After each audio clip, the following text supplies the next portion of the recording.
Baik, saya di sini akan menjawab soal UTS dari Ibu Vidi. Nama saya Jeremy Gultom 5306121 dari kelas PTNA. Pertama, jenis bulu-bulu apa saja yang terdapat pada unggas. Pertama itu ada plumae, filoplumae, dan plumaela.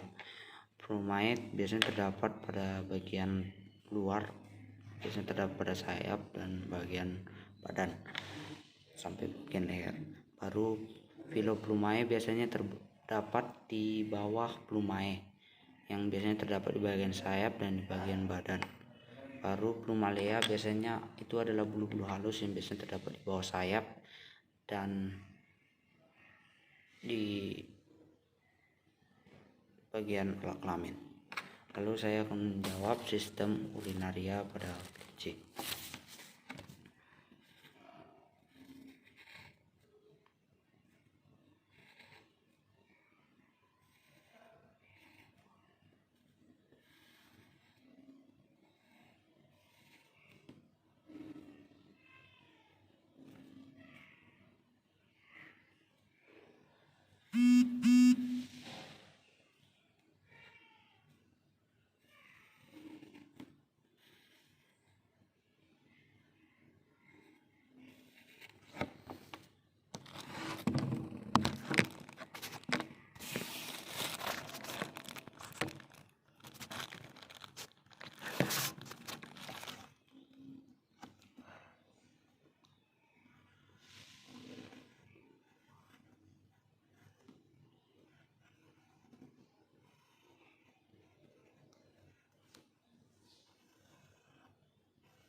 Saya sudah selesai menjelaskannya dan saya akan menggambarnya dan saya akan menjelaskannya. Pertama, darah akan masuk melalui saluran ini, saluran arteri, lalu akan ditransfer langsung ke ginjal.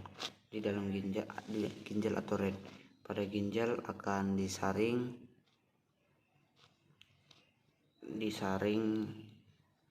darah akan disaring, lalu akan masuk ke saluran ginjal. Saluran ini akan mengantarkan kotoran tersebut ke kantung kemih. Di kantung kemih ini akan ditampung sampai kantung kemih ini merasa penuh, lalu setelah penuh akan dikeluarkan melalui penis. Lalu berikutnya saya akan menjelaskan sistem peredaran darah.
Baik, di sini saya akan menjelaskan sistem peredaran darah pada kelinci. Pertama, darah akan dipompa melalui jantung, lalu akan dikirim melalui ke paru-paru melalui vena, lalu darah akan dikembalikan lagi melalui arteri, lalu darah juga akan dipompa ke ginjal, lalu ginjal akan menyalurkannya ke bagian tubuh bawah, ke seluruh bagian tubuh. Lalu jantung juga akan memompa lagi dan menyalurkan ke otak melalui pembuluh darah. Oke, selanjutnya saya akan menggambar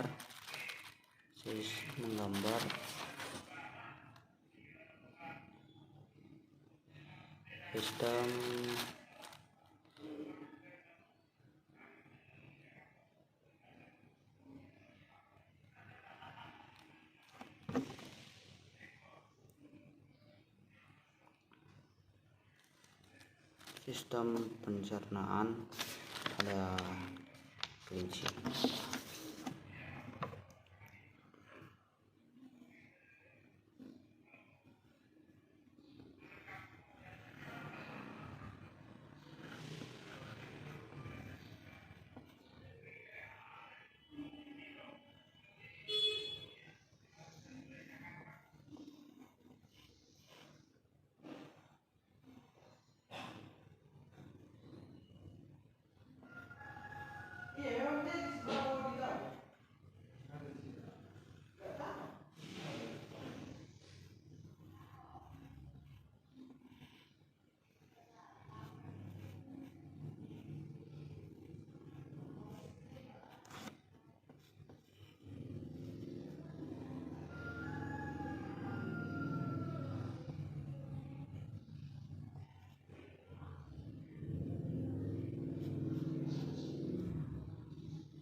Baik, saya di sini akan menjelaskan sistem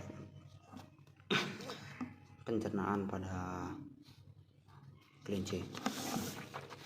Pertama, melalui lima oris atau mulut. Di sini makanan akan dihancurkan dengan bantuan ludah. Lalu dari mulut akan masuk ke esofagus, lalu ke ventriculus. Di dalam ventriculus ini akan dilakukan juga proses pencernaan dengan proses pengasaman. Lalu setelah itu akan masuk ke usus kecil atau intestinum tenue. Pada intestinum tenue ini terbagi atas duodenum, jejunum, dan ileum. Pada jejunum inilah akan terjadi proses penyerapan. Pada proses jejunum akan masuk ke usus besar atau intestinum crossum. Pada intestinum crossum ini akan juga masih terjadi proses penyerapan makanan, pada penyerapan air pada feses. Lalu setelah dilakukan penyerapan air akan masuk ke rektum. Feses akan terdiam di situ atau tertampung di situ sementara, lalu dikeluarkan melalui anus. Demikianlah soal-soal jawaban yang bisa saya jawab. Jika ada salah kata mohon dimaafkan. Terima kasih.